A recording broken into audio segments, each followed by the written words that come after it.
Myrtle Beach is the beach. 60 miles of bright sand, water, and a wealth of wonderful music playing day and night. You can step into a simple beach bar and discover a surprising level of exciting musical talent. A place to kick back and groove to the enticing soundtrack of the most unexpected vacations around. With nothing but good vibes floating through the warm ocean air. Plan your own music-filled trip to America's Jukebox at visitmyrtlebeach.com.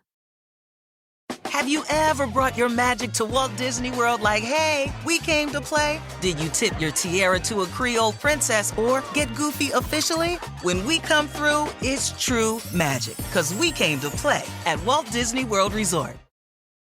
Hey, yo, this is Big Daddy Kane, and you're listening to another hot interview on The Library with TIm Einenkel on rapstation.com. Watch this. Come on. Don't argue before you reach the bank. Can't be capped before you reach the rank. He's the creator of Stetsasonic. He's a music producer, an artist development coach, a speaker, a celebrity DJ. He just released his newest album, #EverybodyButKRS. He's Daddy-O, a.k.a. Professor Daddy-O, and I want to welcome him to the library with TIm Einenkel on rapstation.com. Daddy-O, thank you so much for joining me. Oh, man, my pleasure, man. Thanks so much for having me, Tim. God bless the people that died from crack. Could they the same people that brought crack back? Face the fact, it's what you came here for. My party make you say what Damon J here for. Don't like what you see. You came out with your first solo album in '93, right? Called right. You Can Be a Daddy But Never Daddy-O. And then this new album, #EverybodyButKRS, is your second album, and you just released it this year. Why so much time in between albums? Probably because I was just busy doing life. You know what I mean? And that's one thing. The other thing is that I think I've for a long time, and this is the first time I'm saying this. So this is I'll probably say it more after, but this is the first time I'm admitting this. I think I bought into the hype, man. I think I really bought into the hype of when you get past a certain age, you probably shouldn't be doing it. I think people can probably track back some interviews and be saying, oh, man, let these young kids have it, man. I had my time. I talked to somebody not too long ago who told me I was doing an interview with a guy in Canada, and he told me that he spoke to Big Daddy Kane, and Big Daddy Kane said he was done making records. He said, man, they like the old stuff. And I think I bought into that for a long time. And then I got frustrated one day a few years ago, and I was just in the studio, and I looked at my intern, and I said, yo, man, give me a beat. And he said, okay, what do you need it for? Because, I do media stuff and all that. So he's thinking, what do you need it for? We're getting ready to do a commercial, or you need it as a back bed for something. I said, no, I'm getting ready to rhyme. And they said, really? I said, really? And so the first record I did on my album was graffiti, because I was just so tight. And I just went in there and just did the whole thing. And they was like, yo, that sounds good, man. And I was like, man, I just had to get it off my chest. It was a rough day for me. And I realized that, this one particular day, I realized nothing was going to suffice my frustration but a rhyme.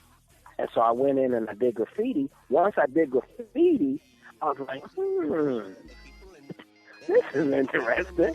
So then I ended up doing shortstop in the next day. Then the next thing you know, I'm just hitting my interns up like, yo, what else you got, me? You know what I'm saying? What else you got? I hit my nephew up like, yo, what you got, me? All young dudes. You know what I'm saying? What you got, man?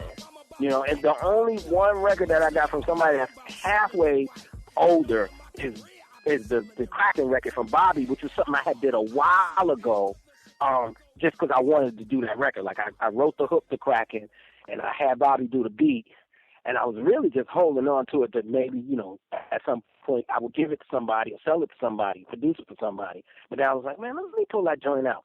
I pulled it out and I started rhyming on it. I was like, yeah, this is kind of cool. I didn't do that till way later on after I had a few more of those records, though.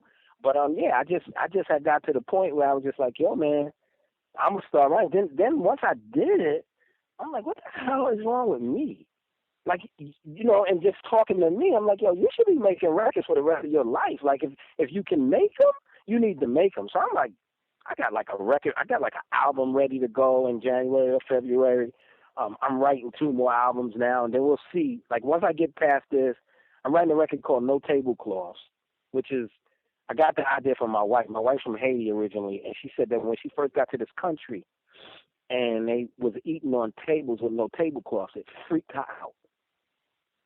And so I began this concept of, you know, and I got my whole team using, you know, the terminology no tablecloths or tablecloths. So if you do something classy, it's a tablecloth move. If you do something not classy, then it's a no tablecloth move. So I'm writing a record about that. But, you know, it slides a little bit more gangster. So it's not going to be like this, you know, this pristine, pretty record, but it's about that.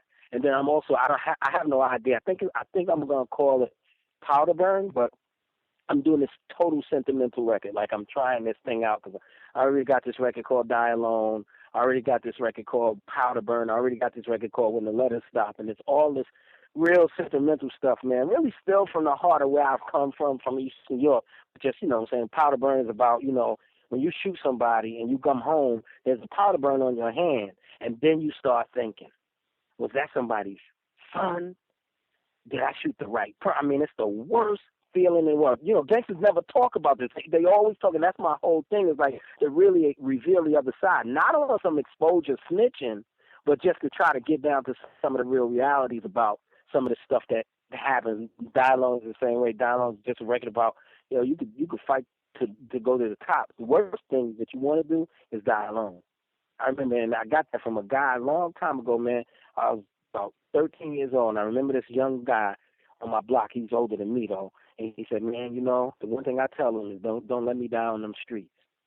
If they shoot me or whatever, please pull me inside a hallway or something. But don't let me die on that street by myself.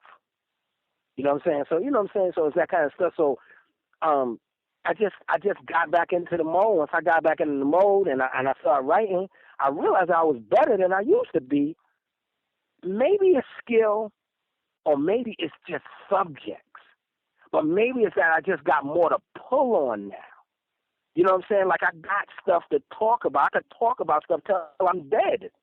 So I'm like, whoa, this is kind of cool. You know what I'm saying? That I could do that. So, you know, so now I feel like a different person. You know what I'm saying? You know, I'm not doing the whole, you know, Ghostface Killer's Tony Stark thing. I'm not doing that with the Daddy-O, Professor Daddy-O thing. But I am more of a professor now than I have been. I've been teaching a lot. And so everything kind of falls into that mode of, I need to open up something. You know, it may not be message rap the way they seem to look at it. I'm writing a record called Stop the Violence, but it ain't nothing you think it is. You know what I'm saying? So it's not message rap the way they might portray it, but in the same token, there's something I want you to get out of it. Like, you know, if you hear, I heard a hustler say, there's something I want you to get out of it, that so you could kind of see the other side of this. And, you know, ultimately, it sounds real corny, but ultimately make the world a better place. I think one thing you do that's great in this album is that you're believable. You know, you're not making up this, like, you're not hitting us with this fantasy world that you know, we look at you as a vet. You know, because I think a lot of times what happens is that hip hop is seen as like this, like you said, like a young man's game, right? So, but then when you become like an MC that is in their 40s or 50s, you're like, you can't rap about, you know, you can't rap about like hanging out on the street, you know, or whatever, because you have to maybe put your kid in, you know, so you have to wrap up. So how do you, when you first, you know, told your intern to put on the beat and you wrote and you laid down the tracks for Graffiti. Was rapping as, I guess, an adult, was that I guess natural, or did you feel like, did you look at what was happening today and like, well, maybe I have to rap as like I might, you know, like these guys? No, I think it was more natural. I really do, because Graffiti is really a story, right? It's a story about my lineage, right? So a lot of people may not know what that means, the first four lines. So in the first four lines of Graffiti, I say, Nathaniel told me everybody style, how Stetson Brothers rock the Furious on Strong Isle. That's why it's going to take you a long while you foul on Baby Moses' Wrong Child. Nathaniel was my teacher, right? This was the guy that changed my name from Dr. On to Daddy-O. I used to rhyme like Little Rodney Seaman. I used to be to the beat, y'all. You don't stop. Keep on to the break of dawn. That's how I used to rhyme. And there was a cat on my block named Nathaniel who was a hustler. He was on the block, and I used to always have my box because I used to have flash tapes, all of that stuff, Fantastic tapes, Cold Crush tapes. And he saw me one day, and he said, yo, come over here, man. And I was on, you know, he said, man, let me hear you rock, let me hear you rock to that beat. And so he heard, I started rhyming. He said, man, what's your name, man? he said, what you call yourself? Because, they know me by my real name. He said, what you call yourself? I said, I call myself Dr. On. He said, man, fuck that, man. That's corny, man. That's corny. You gonna call yourself Daddy On. You gonna run it down just like this. D to the A-double-D-Y-O. I go by the code of MC Daddy O, and this is something that you must be told. You couldn't touch me with a sure shot pole, Daddy O. Robs the law, MC Daddy O. Came back for more, y'all. Now do it. And he had me on that corner do that same damn rhyme over and over. So when I got back to Delight, I said, Joe, man, I changed my name, yo. And he's like, what? And I was like, yeah, man. And then I showed him because the style that they had was called a gangster rock. Now, the lineage is this. There was a crew in Long Island called the Stetson Brothers, Pudgy P, Jeff Green, and a few other guys. Now, Danielle was kind of him and Rocco and them was the little dudes underneath them. He asked me who my favorite group was. I said Flash and them. He said, man, the Stetson Brothers beat Flash and them. I was saying impossible. Flash and them can't be beat. He said, man, I can't wait to get you the tape, but I'm going to get you the tape, man. I'm telling you, I'm going to get you the tape. So for weeks, I'm sitting there waiting for this tape thinking, this tape ain't never going to come. Finally, he lets me hear the tape, but I wish I heard it. They fucking smash Melon them with that same style, with that gangster rock style. They was the only guys with that aggressive. Everybody else Melly Mel was a big voice, freak me now, but he didn't have the growl. And I heard the tape, and I was like, oh, so that's my lineage. You know what I'm saying? So I'm saying all that to say this. It's natural because I said, man, let me just start telling the story about where I'm from. Let me just start talking about what I'm about. You know what I'm saying? Where I'm from, what I'm about. I'm not going to do that corny ass remember me stuff. I'm not going to do that corny ass I'm back stuff. But let me just start talking about where I'm from, because there's some perspectives from even where I'm from that haven't been touched upon. That's when I heard a hustler say, that's what I was thinking about. I was like, yo, nobody ever talks about this shit. Nobody ever talks about how it feels to come up in the street and have to, make sure that people's rent is paid because you the hustler on the block, and make sure that people get turkeys on Thanksgiving because you the hustler on the block, and make sure that Miss Mamie grandkids get toys at Christmas because you the hustler on the block. Because everybody talks about us in one or two lights. Either it's all bad and they messing up everything, or it's some glorified, and no disrespect, but some glorified Rick Ross story that turns into something else. And I'm like, there's other things there. And then finally, something that eased it off for me was my age, because I recognized that, the way I'm supposed to approach this thing is I'm supposed to approach this thing as the OG. I'm not supposed to approach this thing like I'm trying to get their approval, meaning the young people, like that I'm trying to get a young audience, because that's not really what I'm doing. I do want the records to sound good because it's hip-hop, and I have a really strong love for hip-hop and the records and the way our records sound. And if you talk to Chuck, you talk to a few of us about that, we'll all tell you the story about how, man, we worked hard for these records to sound as sonically solid as they are. You know what I'm saying? And, Stetsasonic and Public Enemy, but really, Stetsasonic, Public Enemy, and BDP almost have the same route with this first record, where it ends up people calling a classic, but not sonically viable to any of us. Chuck probably will tell you he don't like the sounds of Yo Bum Rush the Show.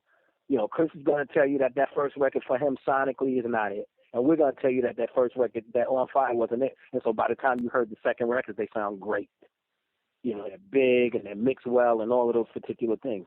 So I have an affinity. I have a super strong love and affection for how hip hop records sound. So I'm going to make sure that it sounds right. But my approach should not have to be, it's not even an adolescent approach. It's really, it's not all the way senior citizen. I think that's my record when I'm 62, 63.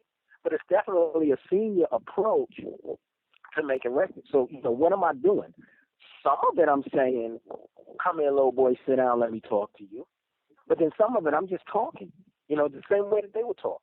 The way they would talk about being on the block is the same way I talk about being on the block. But if you listen to a record like, Who the Cat Fits or Nephew, I talk about where I be I'm in East Oakland. You know what I'm saying? I'm on places y'all rappers can't go unless you pay me. It's true. This is all true. When I say my nephew named Omar, he be seen with Baby. My nephew's Omar, and anybody know Omar in Baltimore. Just came home. Did a little stint with that girl Snoop on the Wire. You know what I'm saying? But you got to pay him to even get in the city. And when I said Wayne did time with the same crew that made me, one of my I'm talking about tightest homeboys is the sergeant that was with Lil Wayne every day of his bid, except the days he was off. He was the one taking Wayne back and forth to the shower. And this is somebody I grew up with.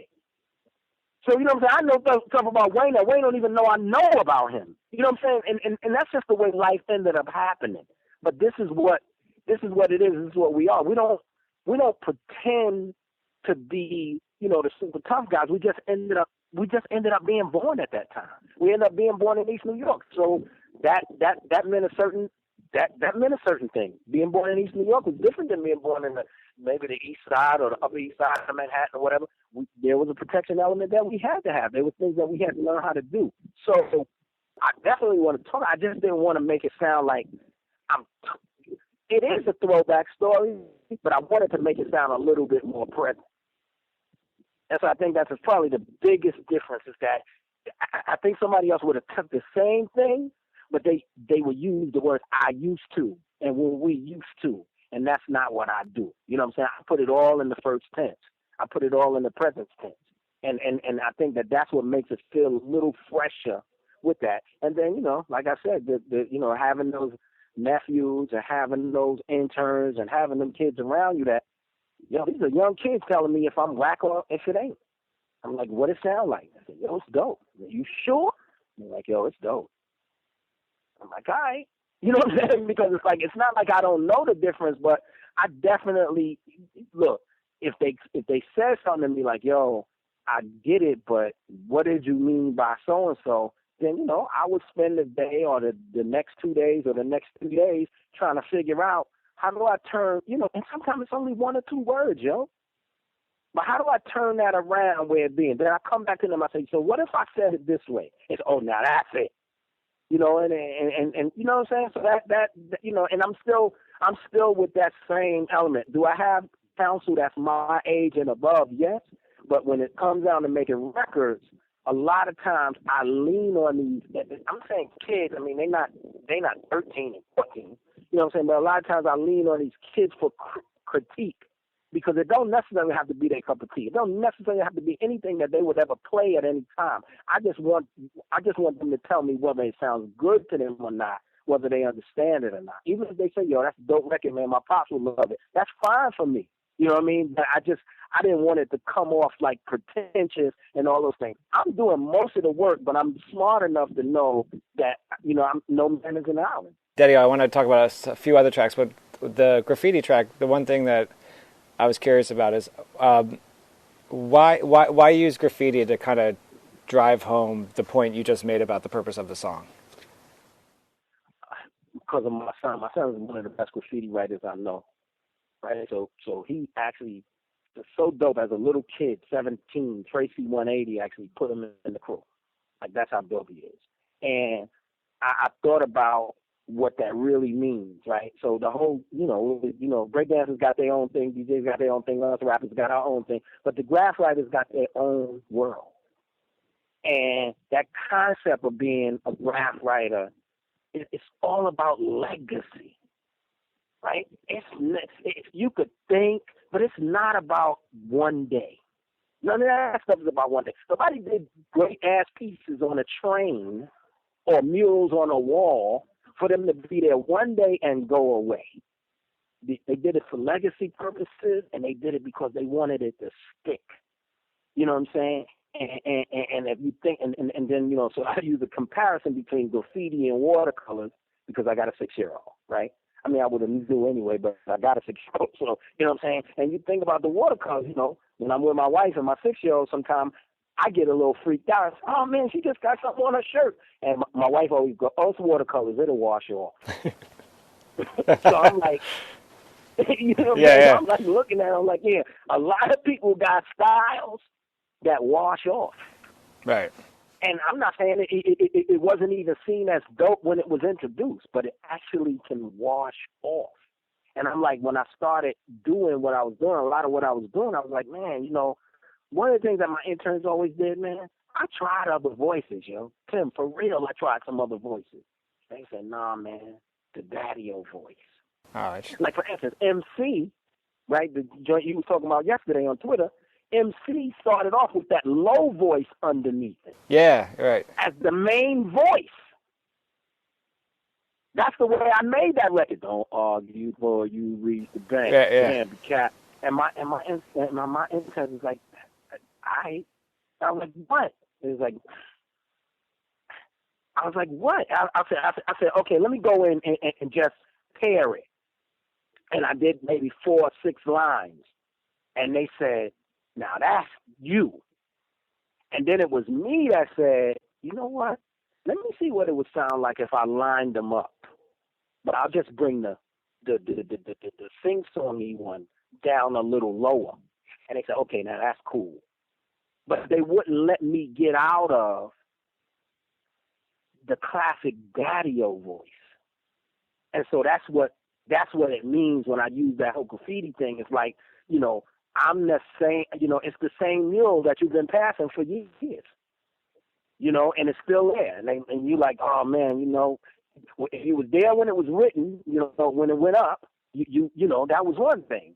If it became then you might be a person, it's a landmark for you. Or you could be a person who you just moved to the neighborhood, but you still use that mural as a reference. Yeah, you know where I live? I live right there where that Biggie mural is. Oh, yeah, I know where that is. But, there's a generational kind of thing there. So that's why I use that terminology. So I appreciated the analogy, because there's also this amazing degree, for me, of difficulty that graffiti artists go through. Like, see him on bridge, and I would be off. I'd be off a graffiti artist for many reasons. One, because I can't draw for my life, but also I am so scared of heights that I would not be able to do it. But the whole point of that, people are like, you talk to people about hip hop or rap, and they're like, oh, it's not that hard. It's pretty easy. Blah blah blah. And I think what's great about what you're doing with the analogy is that you're showing people, no, it's just like graffiti. It's hard. It's hard to be an MC, because not everyone is an MC. It's true. It's very true. One of my favorite tracks on the album is MC, because just because of the way it starts off with the horns blaring and everything, I enjoy it. But you in the song you say, rappers don't fit with me, fits with you. That's why you're scared of me. So what's the difference for you between just a rapper and an MC? I think it's one difference, right? And that is, an MC could be a rapper, but a rapper could never be an MC. So I think rap, the term rapper and how we end up using rapper and how rappers know it, it's just really, rapper is kind of something that we did on record. And this is just a daddy-o definition. Maybe this fits, maybe it doesn't. But this is my story. I'm sticking with it. Rapper is kind of something we did on record, to make it sound perfect. Rappers are perfect. Maybe all rappers are not perfect. All rappers should be perfect. It should never be such terminology as whack rapper. Sucker MC, yes. Whack rapper, no. Because rappers get the chance to do it over and all. MC is a different situation, because, we even grabbed that terminology because of what it meant. That whole master of ceremony thing and being able to command it and everything. So ultimately, we all set out in the very beginning. I happen to be old enough to be in that group. We all set out to be MCs in the very beginning. Some made it, some didn't, right? Because competition being the cornerstone, some people just got beat out of a job. That's just the way to put it. But by the time we did records and we became rappers, we cleaned it up a little bit. We could punch in. We could do all these particular things. So an MC can easily do that. But somebody who starts off as a rapper, somebody who starts off that their craft is not started in the studio, or their craft is starting in the studio. That's what I meant to say. Then it's a different situation, because, I've seen young people, which, it's sad to admit, but it's true. I've seen young people that, First time in the studio, yo, can I punch that? Can I?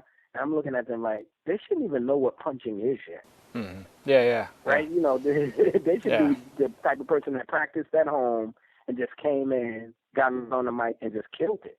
But for them to actually be so in tune with a studio technique right in the beginning of their career is like whatever. So I think that, you know, that's the difference. I think the difference is because I could stand up, and, you know, when I'm saying that line in the record, I could stand up and be an MC. And I could bark down on you rappers. I don't care if you my age, younger, I don't care. But I could bark down on you because here you go with this studio thing that you know, I love the studio because you get a chance to, I mean, that's the reason me and you was on this interview. You know, I love the studio thing because I get a chance to record it and let the world hear it. And shoot, maybe at one time, right? You know? But that concept of being an MC is something that I will always embody, something I'll always respect, and a lot of that is because of my heroes, right? My heroes and my lineage. My lineage is, you know, Nathaniel, you know, Rocco, Jeff Green, Pudgy, and you know, Pudgy P, and then, you know, my heroes with being Grandmaster Flash, and the Furious Five, you know, really Melly Mel more than everybody else, and then, you know, KK Rockwell, Lil Rodney C, definitely Kaz and JDL, you know, all those guys are MCs, you know, so those, you know, that's what to this day when I'm in the studio, I'm still thinking about JDL. I'm still thinking about Kaz. You know what I'm saying? I'm still thinking about them one. Melly Mel said something one time on a tape, man. He said, "It's like that, y'all. And a matter of fact, because even the train got 2 tracks." That's the most incredible line in the world. You know what I'm saying? So I'm always thinking that, like, can I achieve that? You know what I'm saying? Can I achieve? Because I still feel personally recorded that the rhyme that Mel got on Beach Street is the best thing any rapper has ever recorded in their life. Even better than what he did on The Message, in my opinion, because he really stretches it out. And by the end, he's going to get slaves, no computer, and all that. I'm like, yo, can I do that? And to this day, I'm still trying to figure out, can I do that? You know, that you know, I'm always looking at, and those are all people that were MCs first before they were rappers. You know what I'm saying? Can I do that? You know, but, you know, somebody that's just a rapper first, like, for instance, I think Hammer's a rapper. And he's a friend of mine, but I think Hammer's a rapper. So sometimes there's no repeat performance for the rapper. That's the other thing about being a rapper. That's the hard thing about being a rapper. Like the kid Cash Out.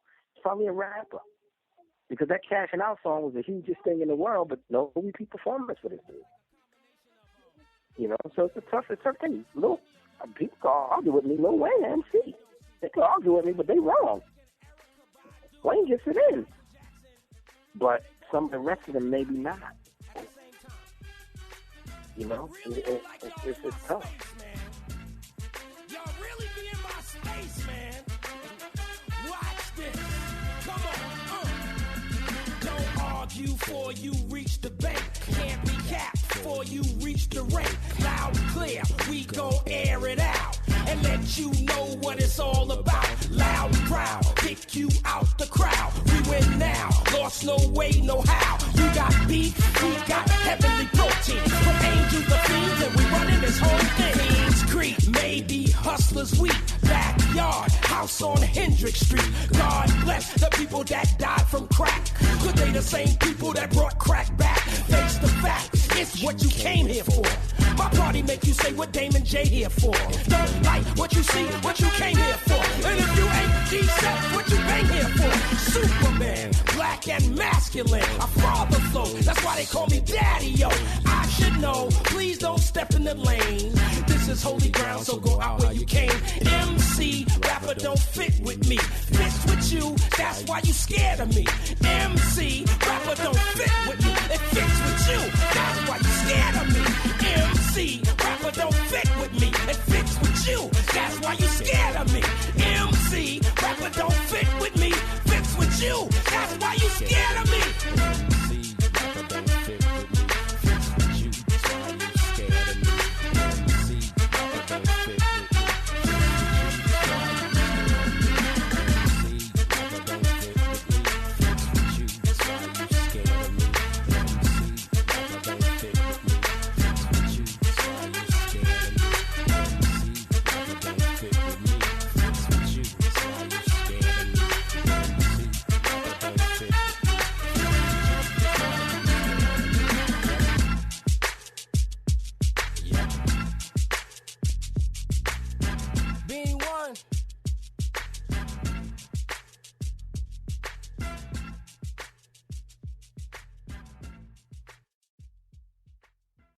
Myrtle Beach is the beach. 60 miles of bright sand, water, and a wealth of wonderful music playing day and night. You can step into a simple beach bar and discover a surprising level of exciting musical talent. A place to kick back and groove to the enticing soundtrack of the most unexpected vacations around. With nothing but good vibes floating through the warm ocean air. Plan your own music-filled trip to America's Jukebox at visitmyrtlebeach.com. There are any number of reasons you might consider selling your home. To move closer to family, live within a smaller budget, or just wanting a change of scenery. Whatever your reasons, having to figure out all the various housing market trends in your area may not be what you signed up for. That's where an agent who is a realtor comes in. Realtors have the expertise to help you find the right price and navigate the process to sell your home in a way that's right for you. That's who we are. Realtors are members of the National Association of Realtors.